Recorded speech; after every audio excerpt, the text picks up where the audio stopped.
1% of dudes rapping, they ain't nice as me. 98% ain't live the same type of life as me. The judge gave me life and then they sent me where the life is be. That level 4 with depth and vice, the type of stuff they like to see. Two choices, fight or flee. I refuse to die a chump. I never been a mark, but damn, it's scary when that riot jump. I seen dudes cry, get pumped, and some sexually brutalized. Knew a dude who lost his life and he was only doing 5 year-long racial fights when homie all you do is ride. Lonely days and nights up in a hole causing suicide. From the moment you arrive, you see the Mexican mafia, AB skinheads with big giant swastikas, pro-black philosophers, the BGF, the Kumi, and Muslims who will murk you from the nation to the Sunni. That MS was loony, quick to ride up on they rival. Even Christians went to church, hide knives up in a Bible. Political and tribal, the Crips and Damus, the Long Beach, the Hubs and the Dubs and the Grooves, the IE, the Bakersfield, the Dago Pyrus, the Hustlers quick to roll, the gangsters gon' move. So in this video right here, I'm gonna talk about the one and only time in prison that I really messed up and could have got myself into a fight, could have got myself seriously hurt, or possibly even unalive. You know, you never really know, right? So let me give you guys a scenario. So I'm in Salinas Valley. Salinas Valley is a 180 level 4. Now what a 180 is basically a 180 is the view of the entire building that the guard in the tower can have over the whole building. You have a 270 design, which is more kind of like a big old giant, almost like a U or a C, and then you have the 180. So what the 180 basically is, in the tower, the guard has a 180 view of the whole entire building, and the 180 was created to minimize the amount of convicts in one particular place at one certain time. That way it can be more of a controlled situation. You have less dudes in one place. If something happens to break out, it's easier for them to control it. So so when you enter the building, you go into the 180 building, you come through the little hallway, then you go around kind of like almost a corner, and there's 3 different sections. They open up a building and they let you in. Now each building is broke down into sections. If my memory serves me correct, I believe each building has 16 cells, 8 on the bottom, 8 on the top. Then at the very last cell to the far left, there's a door right there. The guard in the tower has to buzz that door electronically and then open the door, and then you can go into the next section. Or there's a hallway, and you can, you know, when you come into the first little building, there's A section, B section, and C section, and then there's these little, you know, electronic gates, and then these little doors that slide open, and then the guard will let you in these doors. So depending on what section you're assigned to, you go in your section. And so that's how a 180 is set up, right? And so at this particular time, I'm on D yard, I believe D7 was the building. So anyway, this is the situation, right? And even though it may seem like a small issue, once I get into it and explain everything surrounding it, it could have definitely got ugly for me, right? And I was 100% in the wrong. So I had been locked up in prison for a while. You know, I don't know. I had been fresh to prison, but I had been, you know, maybe 5, 6 months, maybe a year. I can't remember how long. And so this is back in 1996, 97. I want to say 96 possibly, where we were still allowed to get magazines with women in them. You know, we could get full nude magazines, right? And so my brother, he hit me up. He got out, shout out to my brother. He, you know, he hit me up and got at me, and he sent me some magazines. Well, he sent me a magazine. So what he happened to send me was a Playboy edition of, it was called Women of Color. Now these, of course, magazines were highly sought after in prison, and some people made hustles out of ordering magazines. They had Black Tales, they had all type of different magazines, right, that show women fully nude. And some people would, of course, keep these books for themselves, but then you had people who would sell these books, right? And so my brother, he happened to send me this magazine. I believe I got it with my package. Now back then you could get a package every 4 months, I believe it was, or was it every 3 months? You know, you could get 30 pounds of you know, stuff from home that your family could send you, just like shoes, clothes, hygiene, soap, toothpaste, candy, you know, Kool-Aid, a whole bunch of stuff, right? So anyway, my brother, he happens to send me this book, this Playboy, Women of Color. Now back then too, people would get, and I don't know if you guys on the streets are familiar with these type of magazines, but people would get things like Black Tales and all these other magazines who had these voluptuously shaped, African women in these books, these African American sisters or black females, whatever you want to call them, right? And so, now if you know anything about Playboy, the type of women that go in Playboy are extremely different from these thick sisters that you gonna find in these blacktail magazines, right? And so you gonna find, in these blacktail magazines, females naturally built like Serena Williams and, all types of, voluptuous, Beyonce. You gonna find some extremely lovely shaped women in these magazines. So some type of way I get this book, right? I don't know if I'm walking across the yard with it or whatever. Adamu, a blood, he happens to see it. And for the life of me, I cannot remember his name. I don't know if it was Kisi or Kasi or something like that. I don't know, right? But some type of way he finds out that I has this magazine. So he approaches me. He like, hey, chill, I got a magazine, homie. When you get a chance, man, let's swap out magazines. I would like to check your magazine out. I said, okay, cool. Now, me and him just so happened to be in the same building. I was in A section, and he was in either B section or C section, right? So at some point, he gives me his magazine. I give him my magazine. Now, keep in mind, I got a Playboy, a woman of color. So you did have some women in there who were, who were pretty, but a lot of them seemed like they was light-skinned, they was mixed, and they was extremely slim, the type of women that Playboy will put in their magazines, right? First and foremost, can't recall if they were nude or not. They may have been nude, but they definitely didn't have no curves, man. They was definitely just real skinny, and it was really, they were unattractive to me, right? And so in the course of getting this other dude's magazine, a partner of mine, real name was Cass. Cass was a Crip from Pomona Neckland, right? And so just so happened, Cass happened to be in the cell with Do Rock Creep. If you guys are familiar with Do Rock Creep, he has a page called the Swang Low Podcast. Great show. Definitely be sure to go check that out. The Swang Low Podcast. They happen to be cellies in the same building. Now, at this time, Cass is a porter, right? So Cass, I don't know if he sent the book through Cass or some type of way, but Cass, Cass got aware of the fact that I had this dude's book. So he pushed up on me, right? Me and Cash was cool. We used to play basketball together. So Cash pushed up on me. He like, hey, chill, man. Let me check out that book, man. Let me check out old boy's book. I'm like, no, Cash, homie, this not my book, man. He like, oh man, come on, man. I just want to check it out real quick, man. Let me peep it out. Now, me kind of being new to prison, you know what I'm saying? I knew that I shouldn't have done it, right? But me and him was in the same building. He's like, man, let me look at it overnight. Let me just check it out overnight. I said, okay, cool, homie. It's not mine, man. Make sure you take care of it, so on and so forth. He like 100, man. I got you. Don't trip, right? So I slide him the book.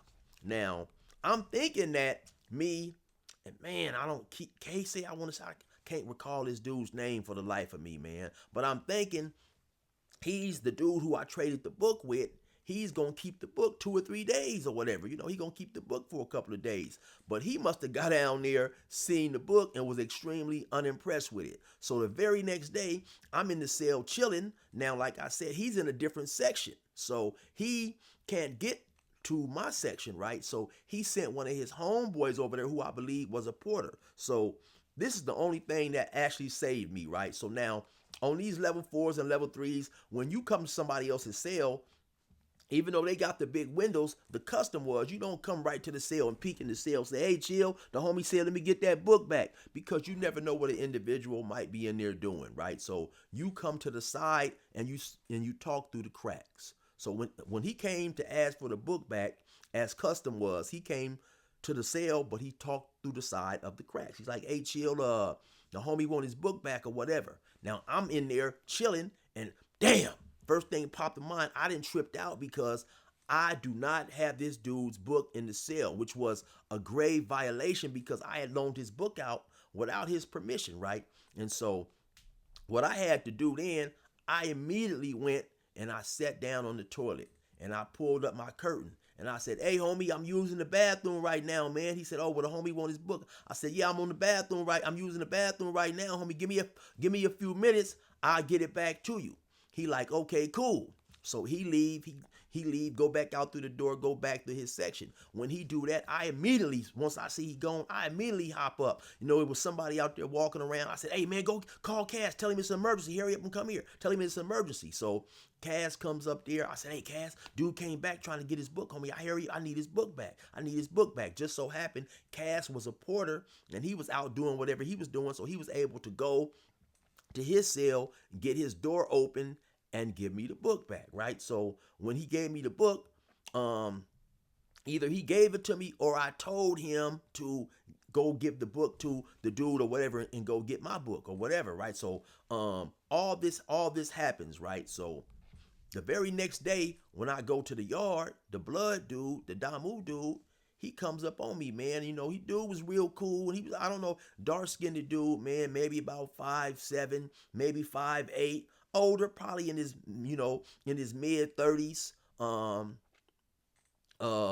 Maybe about, I don't know, 165, 170 or whatever, right? He comes up to me, he said, hey, chill, let me ask you something, homie. I'm like, hey, what's up? He said, hey, did you loan my book to anybody, homie? And I looked at him. I said, no, why, what's up? He said, oh, all right, homie, I just want to make sure, man. And he went on about his business. And I'm going to keep it 100, man. I didn't lie to the dude because I was scared of him. I lied to the dude because I was in the wrong and I knew that I shouldn't have done that.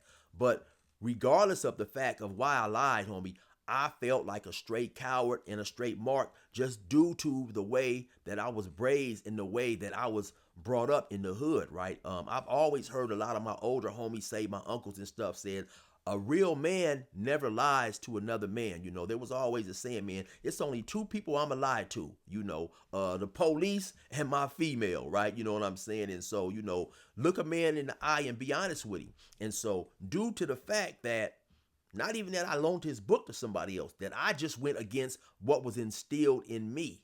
And I felt like a real mark for having to lie to this dude. And I bull S you not when I say that is the last time that I have ever lied to another man who wasn't law enforcement or whatever, because I honestly did not like the way it made me feel. And that is something that still sticks with me today, right? And so, I trip on when you hear people say they put this on that or they put that on this or whatever, I just wonder how an individual must feel, man, when they're able to put something on their hood or their mama, so on and so forth, and be lying, man. Now that's something, had he asked me to put that on my mama or something, I wouldn't have done that, right? He didn't do all that, though. He just, once I told him no, he walked off. Now and he never approached me about the situation again. But let me tell you where I really messed up, so on and so forth, right? Had he just felt in his heart, which he was right, that I did loan the book to somebody else, and maybe his homie came back to him initially and said, hey, yeah, man, when I went to get the book, dude was acting funny, man. I don't know what was going on. It seemed like he was stalling, so on and so forth, or whatever, talking about he was on the toilet. I don't know, right? I don't know. If the dude actually looked in there and seen that I wasn't on the toilet, I don't know. I mean, obviously, I don't think he did, right? But whatever conversation his homeboy relayed to him gave this dude the feeling that I possibly may have lent his book out. Now, this is where it could have got me seriously hurt, because say the dude had never even approached me about the situation. Say it was made up in his mind that I had loaned his book out, and he was just going to come up to me and just blast me out my boots for the disrespect, right? Now, some people might be thinking about, well, damn, man, it's just a magazine. But first and foremost, I gave the magazine to a Crip. Now, this was back in the 90s, right? When people had very different opinions sometimes on what I like to call traditional gangbanging. Back in those times, man, you had dudes who did not want nothing to do with no Crip, and you had Crips who did not want nothing to do with no blood, and vice versa. Or you had certain dudes who just had certain dislikes about individuals being from certain areas or whatever it was, right? And then it was the principle of the thing too. The principle of, I would have the audacity to give his magazine to somebody else without his permission. And then also, right, later on in doing time, I saw where an individual borrowed some dude, a dude, I forget his name, right? He was a Crip, man. He was a Crip, and he went to actually a dude by the name of Mike. And Mike happened to be from Do Rock. And Mike was an older dude. Now the young dude goes and asks Mike straight up, hey man, can I borrow your magazine? Mike said, yeah, go ahead. He loans him the magazine. The crazy dude rips 3-4 pages out the book, right? And takes the book back. So there was no in between there was no in between go man or go between. He straight up asked the dude for the book. Now a lot of these dudes, man, they got these books memorized by heart. They know what girl is on what page. Some of these dudes got these books numbered, so on and so forth. Luckily for that individual, right, when he borrowed the book, that dude is in his early 20s. Lucky for him, Mike was in his mid 40s, right? And Mike was a cool, laid back dude who just wasn't tripping, right? Mike had a sale. I mean, literally, homie. Anybody that knows Mike and Ironwood used to gamble all the time on B-Yard. Mike's whole cell was full of stuff. Mike could have easily gave that dude, and when I say full of stuff, I'm talking about this dude probably had, man, on any given day, $3,000-$4,000 worth of stuff up here. That's all he did all day long is gamble. Cigarettes, cans of tobacco. This dude got whole stuff from wholesale, top to bottom filled, right? Mike could have easily paid somebody to bust that dude up. Mike could have went and got at one of his homeboys. Mike just said, hey, man, you know what? I ain't tripping. The dude just can't get nothing else from me, right? So I say that to say that what if Cass was one of them weirdos, man, and had tore a couple of pages out this dude's book, or even one page, because later on me and Cass got extremely close, but really, I didn't really know Cass good enough to even do that, and really what I should have done is told Cass, no, homie, this is what I'll do, man. I'll ask the dude that you want to see the book, or you can ask him yourself. So, really, I also put my life, not only did I put my life in the hands of his name is like almost on the tip of my tongue, Kadisi or something like that. I don't know, right? I put my life in his hands when I did the dumb move by giving somebody else the book. And then I somewhat put my life in Cass's hands too, because like I said, what if Cass had tore a page or something out of that book? And then now it's, I'm in trouble, right? So yeah, that was extremely, the wrong thing to do on my part. Like I say, some people may want to look at it like it was just a book, but it was more the principle of the thing. And then some dudes, were deep set in their gang banging beliefs back then, right? So that is a situation that could have got very, very ugly for me, man.